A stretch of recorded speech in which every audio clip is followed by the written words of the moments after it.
if you come to church you will gain it.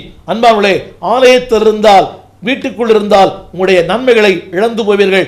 வேதம் சொல்கிறது, ஆலயத்திலே நன்மையும் கிருபைகளும் ஏராளமாய் இருக்கிறது. இந்த நாளிலே அன்பானவர்களே, ஆலயம் என்பது உங்களை தேவன் தொடுகிற இடம், தேவன் உங்களோடு பேசுகிற இடம், உங்களை உணர்த்தும் இடம், உங்க ஆண்டவர் உங்களை உருவாக்கும் இடம். அன்பானவர்களே, அங்கே அவருடைய தொடுதலை உணர முடியும், அவருடைய நன்மைகளை உணர முடியும். இங்கே தொடர்ந்து சொல்ல விரும்புகிறேன், ஆலயத்தினுடைய முதல் ஆசீர்வாதம் 122 சங்கீதம் முதல் வசனம், மகிழ்ச்சி, ஜாய். அன்பானவர்களே, மகிழ்ச்சி, சந்தோஷம் என்பது வேறு, மகிழ்ச்சி என்பது வேறு.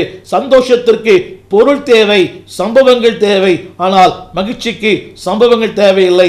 happiness based on happenings, but joy based on Jesus. அன்பானவர்களே, மகிழ்ச்சிக்கு சொந்தக்காரர் அவர்தான். அன்பானவர்களே, இந்த நாளிலே ஆலயத்தில் இருக்கிற முதல் ஆசீர்வாதம் மகிழ்ச்சி.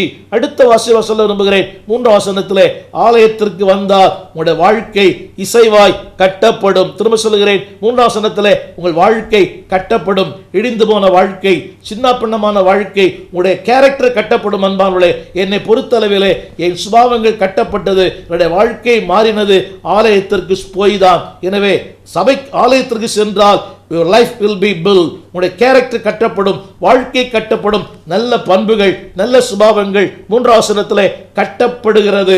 ஆலயத்திற்கு போகும்போது வாழ்க்கை கட்டப்படும், ஊழியம் கட்டப்படும், குடும்பம் கட்டப்படும். 3ஆம் சொல்ல விரும்புகிறேன், ஆலயத்திற்கு போகும்போது உங்களை கர்த்தர் சாட்சியாக நிறுத்துகிறார். 4ஆம் வசனத்திலே இஸ்ரவேலுக்கு சாட்சியாக, இந்த தேசத்துக்கு உங்களை சாட்சியாய் கர்த்தர் மாற்றுவார். அன்பானவர்களே, சாட்சி சொல்லுவதல்ல, இந்த தொலைக்காட்சியிலே ஏராளமான மக்கள் சாட்சி சொல்கிறார்கள். இதன் அடிப்படையிலே ஆலயத்திற்கு சென்றதினாலே 4வது குறிப்பு, ஆலயத்துக்கு சென்றால் உங்களையே ஒரு லிவிங் டெஸ்டிமனி, ஒரு சாட்சியாய் மாற்றுவார். அன்பானவர்களே, நீங்கள் இதை சோதித்து பாருங்கள். திருமறை சொல்லுகிறது, சோதித்து பாருங்கள் என்று சொல்லி தேவன் சொன்ன ஒரே வார்த்தை அங்குதான், மல்கியாவிலே.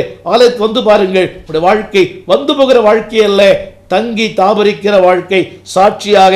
அடுத்த வார்த்தை சொல்லப்பட்டிருக்கிறது, அங்கே உங்களுடைய நிலைமை என்னவாய் மாறு தெரியுமா? உங்களுடைய வம்சம் விருத்தியாகும். 5ஆம் வசனத்திலே தாவீதின் வம்சத்தாருக்காக இங்கே நான் குறிப்பிடப்பட்ட வார்த்தை, அங்கே ஆலயத்திற்கு வரும்போது உங்கள் வம்சம் விருத்தியாகும், உங்களுடைய வாழ்க்கை விருத்தியாகும். விருத்தியை தருகிறது கர்த்தருடைய ஆலயம். அடுத்த குறிப்பா சொல்ல விரும்புகிறேன், ஆலயத்தினுடைய இன்னொரு ஆசீர்வாதம் 6ஆம் வசனத்திலே சமாதானம். அன்பானவர்களே, இந்த உலகத்திலே அங்கும் இங்கும் எங்கு பார்த்தாலும் சமாதான குறைவு. ஆனால் தேவன் சொல்கிறார் சமாதானம். இந்த நாளிலே அன்பானவர்களே, ஆலயத்தில் இருக்கிற ஆசீர்வாதங்களுக்கு இணை ஒன்றுமில்லை. தொடர்ந்து நான் சொல்ல விரும்புகிறேன். அடுத்தபடியாக ஆலயத்திலே சுகம்.